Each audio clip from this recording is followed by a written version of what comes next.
Rappiotupettajat ja oikeastaan koko Suomen kansa, tai vaikka kaikki kansakunnat, kuunnelkaa.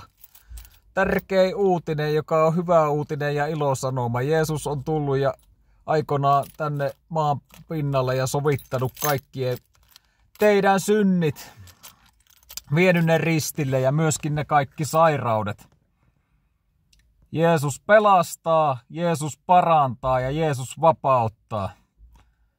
Käykäähän ristin juurelle polvilleen ja katukaa syntäjänne ja kääntykää koko sydämesti Jeesuksen puoleen ja antakaa elämänne hänelle. Vaikka olisi rappio elämällä tai muulla pistetty elämä tosi risaseksi ja rikki, niin Jeesus voi antaa uuden alun. Edellyttää vaan sitä nöyrtymistä Jumalan väkevän käden alle. Kaikkien tulee tehdä se parannus ja mielenmuutos ja kääntymys Jeesuksen puoleen, jos haluaa taivaaseen päästä, mutta ennen kaikkea se on vieläkin olennaisempaa, että pääsis ihmiset rakkauden kohteeksi. Jumala suhteeseen. Jumala haluaa suhteeseen sun kanssa ja siunata sua. Älä usko paholaista. Oo siunattu. Amen.